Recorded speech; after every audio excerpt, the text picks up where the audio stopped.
வணக்கம். இன்னைக்கு நாம ஒரு சூப்பரான விஷயத்த பத்தி தெரிஞ்சுக்க போறோம்.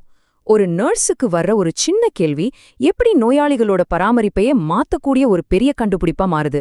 வாங்க அந்த பயணத்தை பத்தி விரிவா பார்க்கலாம். எல்லாமே ஒரு சின்ன கவனத்துல இருந்து தான் தொடங்குது. யோசிச்சு பாருங்க, ஒரு நர்ஸ் நைட் ஷிஃப்ட்ல இருக்காங்க, வயசானவங்க அடிக்கடி விழுறத கவனிக்கிறாங்க. ஏன் இப்படி நடக்குதுன்னு அவங்களுக்குள்ள ஒரு கேள்வி வருது. இந்த மாதிரி ஒரு சின்ன கவனிப்பு தான் பின்னாடி எல்லாருக்கும் பாதுகாப்பான ஒரு சூழலை உருவாக்குறதுக்கான முதல் படியா அமையுது.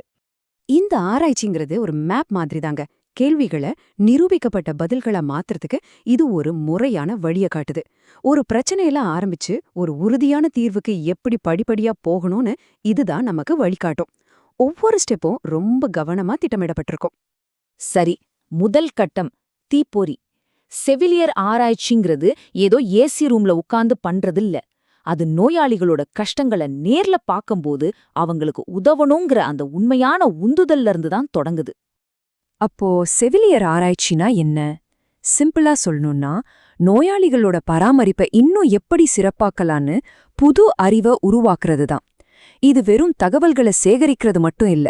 அந்த தகவல்களை வச்சு ஒரு புதிய மருந்து நல்லா வேலை செய்யுதா இல்ல ஒரு புதிய சிகிச்சை முறை பலன் தருதான்னு சோதிச்சு உண்மையான மாற்றத்தை கொண்டு வர்றது. இதுதான் ரொம்ப ரொம்ப முக்கியமான முதல் கட்டம். அதாவது ஒரு பொதுவான பிரச்சனைய நாம பதில் சொல்லக்கூடிய ஒரு தெளிவான குறிப்பிட்ட கேள்வியா எப்படி மாத்துறதுன்னு இங்கதான் நாம முடிவு பண்ணுவோம். இந்த முதல் கட்டத்துல என்ன நடக்கும்னா, நோயாளிகள் விழறதை எப்படி குறைக்கலாங்கிற ஒரு பெரிய கேள்வியை எடுத்துக்கிட்டு அதை இன்னும் சின்னதா குறிப்பா மாத்துவோம். இதுக்கு பீகோன்னு ஒரு ஃப்ரேம் ஒர்க் இருக்கு. அதாவது எந்த நோயாளிக்கு என்ன சிகிச்சை, எதோட ஒப்பிடுறோம், என்ன விளைவை எதிர்பார்க்கிறோம்னு தெளிவா வரையறுப்போம். இது ஒரு பெரிய விஷயத்திலிருந்து நாம ஆராயக்கூடிய ஒரு சின்ன புள்ளிய கண்டுபிடிக்க உதவுது. அடுத்தது டிசைன் மற்றும் பிளானிங் கட்டம். இத ஒரு ப்ளூ பிரிண்ட்னு சொல்லலாம். ஒரு வீடு கட்டுறதுக்கு ப்ளூ பிரிண்ட் எவ்வளோ முக்கியமோ அந்த அளவுக்கு இந்த ஆராய்ச்சிக்கு இந்த திட்டமிடல் முக்கியம். முழு ஆய்வையும் ரொம்ப நுணுக்கமா இங்கதான் நாம பிளான் பண்ணுவோம். இங்கதான் நாம சரியான டூல்ஸ் தேர்ந்தெடுக்கணும். நம்ம கேள்வி எத்தனை பேர் விழுந்தாங்க அப்படின்னு இருந்தா நாம எண்களை பயன்படுத்துற அளவுசார், அதாவது குவான்டிடேட்டிவ் ஆராய்ச்சியை தேர்ந்தெடுப்போம்.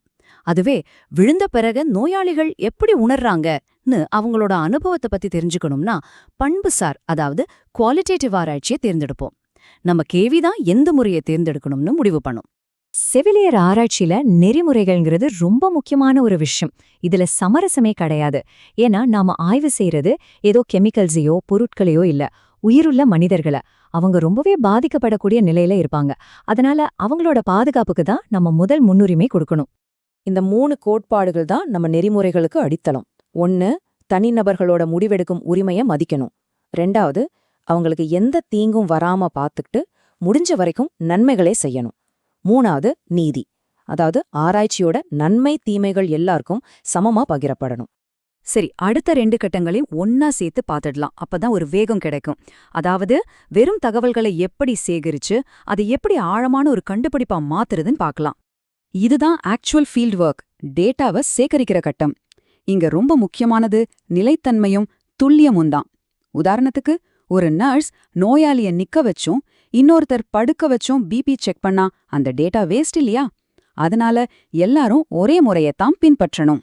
இப்பதாங்க அசலான மேஜிக்கே நடக்க போகுது. இங்கதான் வெறும் நம்பர்ஸா இருந்ததெல்லாம் ஒரு அர்த்தமுள்ள கதையா மாறப்போகுது. புள்ளி விவர கருவிகளை பயன்படுத்தி நம்ம சேகரிச்ச டேட்டாவை அனலைஸ் பண்ணி நம்ம ஆரம்ப கேள்விக்கு பதில் கிடைக்குதான்னு பாக்குறது இந்த கட்டத்துல தான். இந்த டேட்டா டேபிள பார்த்தா கொஞ்சம் குழப்பமா இருக்கலாம். ஆனா இதோட நோக்கம் ரொம்ப சிம்பிள்.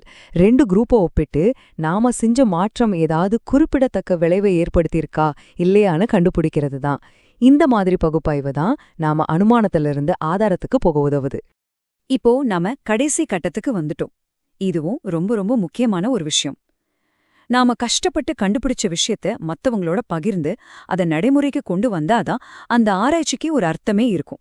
இந்த ஒரு வரியே எல்லாத்தையும் சொல்லிரும். எவ்வளவு பெரிய கண்டுபிடிப்பா இருந்தாலும் அதை 4 பேருக்கு கொண்டு போய் சேர்க்கலன்னா அது சிவிலியர் துறைக்கு எந்த வகையிலும் பயன்படாது. ஒரு ஃபைலுக்குள்ளேயே தூங்குற ஆராய்ச்சியால எந்த பிரயோஜனமும் இல்ல. இந்த ஸ்லைட்ல பாக்குற மாதிரி இன்னைக்கு அறிவை பகிர்ந்துக்கு எத்தனையோ வழிகள் இருக்கு. முன்ன மாதிரி வெறும் ஜேர்னல்ஸ்ல எழுதுறது, கான்ஃபரன்ஸ்ல பேசுறது மட்டும் இல்ல. இப்போ பாட்காஸ்ட், சோஷியல் மீடியான்னு பல வழிகள் இருக்கு. எதுவா இருந்தாலும் சரி, கடைசி நோக்கம் ஒண்ணுதான். ஆராய்ச்சி முடிவுகளை மருத்துவ நடைமுறைக்கு கொண்டு வந்து நோயாளிகளோட வாழ்க்கைய மேம்படுத்துறது. சரி, எல்லாத்தையும் பார்த்துட்டோம். இப்ப முடிவுக்கு வர்றதுக்கு முன்னாடி செவிலியர் ஆராய்ச்சிய ஏன் தனித்துவமானது, ஏன் சவாலானது, ஏன் ரொம்ப முக்கியமானதுன்னு புரிஞ்சுக்கலாம்.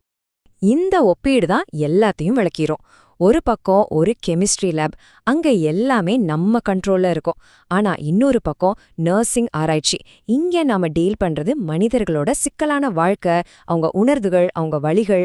லேப்ல இருக்கிற மாதிரி இங்க எதையும் கட்டுப்படுத்த முடியாது. இதுதான் நர்சிங் ஆராய்ச்சியில இருக்கிற மிகப்பெரிய சவால். ஆனா அதுவே தான் அதோட அழகும் கூட. ஏன்னா இது உண்மையான மனிதர்களுக்கு உண்மையான உலகத்துல உதவுது. இந்த ஒரு கேள்வியோட இந்த உரைய முடிச்சுக்கலாம். இனிமே நீங்க ஆஸ்பத்திரியில ஒரு நர்ஸ் ஒரு சின்ன விஷயத்த மாத்துறத பாக்கும்போது அதுக்கு பின்னாடி ஒரு பெரிய முறையான ஆராய்ச்சி பயணம் இருந்திருக்கலாம்னு யோசிச்சு பாருங்க. இதுதான் சான்றுகள் அடிப்படையிலான பராமரிப்போட சக்தி.